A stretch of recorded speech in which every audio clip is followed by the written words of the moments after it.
What's going on, you guys? This is Madam 81, and I'm coming back to you again.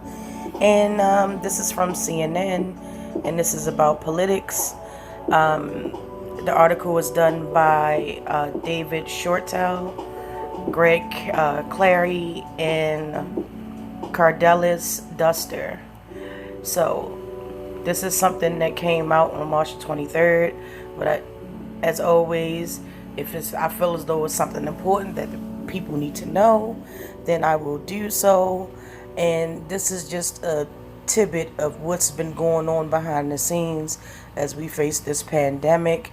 It says Justice Department defends emergency powers request during the coronavirus outbreak. Yes, you heard me right. It says Washington, CNN. It says the Justice Department on Sunday defended its request to Congress for certain emergency powers.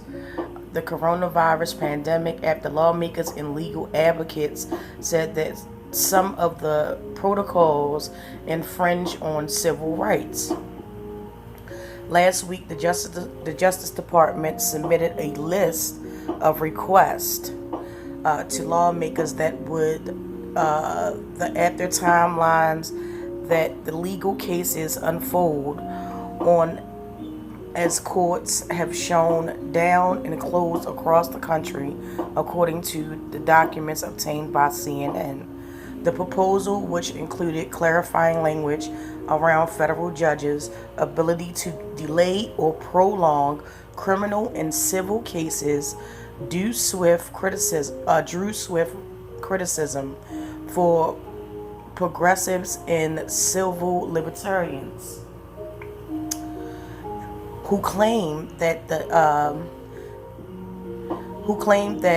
acts were an attempt to grab power by the Trump administration. We have to keep our eye out for these kinds of authoritarian and, frankly, for these expansions of and rather the suspension of rule of law.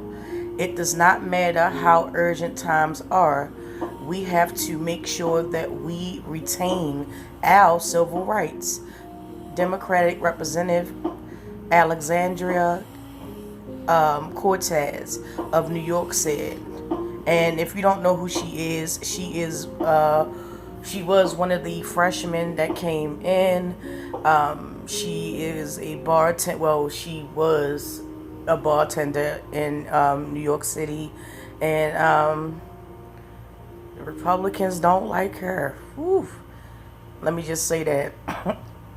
In a series of tweets Sunday, late Sunday, the DOJ spokesman Clary pushed back, saying that the protocols were made to promote conspiracy and would empower judges not the executive branch.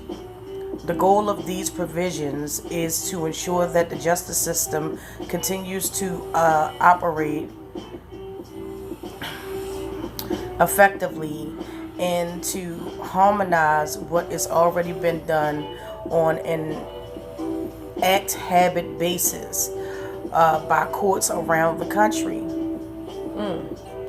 It's funny that they want to say that when everywhere you turn, Trump is always basically shitting on other countries. But okay.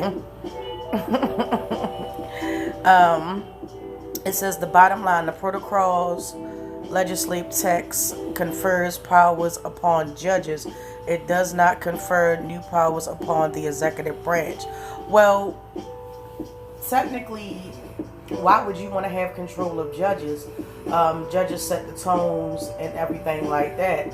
So, in a sense, I would think if you got in control of all the judges and able to have the judges bend to your will, then basically that would be undermining the executive branch in a sense. Judges across the country have already used public interest exemptions within the federal law to discount the loss of court closures against speedy trial, locks meant to ensure defendants' right to a quick trial. New York's federal courts made similar moves after 9/11 when the downtown federal courthouse was closed in the wake of the terror attack. Under the new GOD proposal, which Kopik said would make at the request of Congress, judges will also be able to suspend statutes of limitations. And why would they need that? To define how long after an alleged crime case can be brought in certain cases. See, that's what I'm talking about. If you give that up and let that go freely, then basically anybody that's been charged, even all of Trump's friends, they will suspend that. So that's crazy. Let me see. It says the charges outlined by the DOJ would lapse once to declare national emergency. My bad about that. National emergency ends, or if a chief judge within a federal district deems them to no longer be necessary. My apologies, y'all.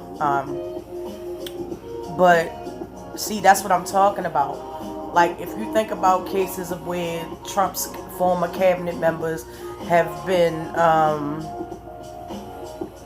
prosecuted or whatever the case was, you would say, all right, any judge that's a Trump supporter and with Trump can basically go and say, well, let's suspend this. It's not valid. And then next thing you know, they get off scot-free. The article also goes on to say, in the request for the Justice Department asked the Congress to change the federal laws to deny asylum or visas to people who test positive for coronavirus. The DOJ also asked for Congress to allow video teleconferencing to be used in place of early court appearances in criminal cases and for priority virus testing for federal agents and trainees at Virginia's Quantico base, which houses the FBI's training academy. So they want to do all these things.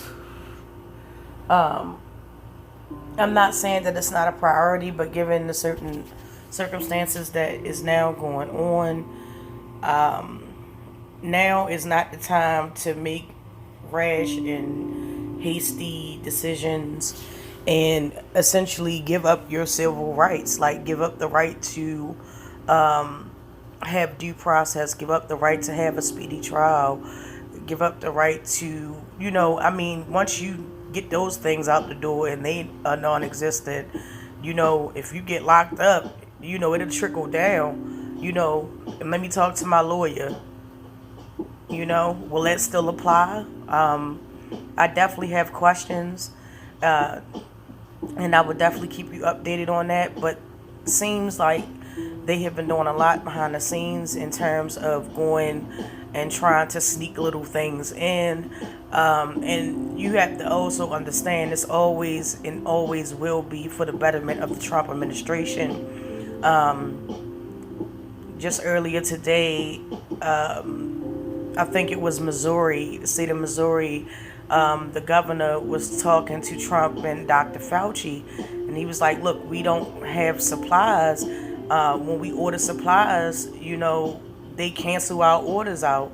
Now, why would they do that? Being as though this is a pandemic and it's spreading all over the world, and people really do need ventilators and masks and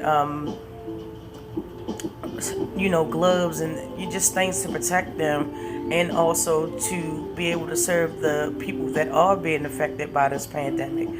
And Trump's response to all that was, oh, I never heard of it being a problem. Every governor's been saying it.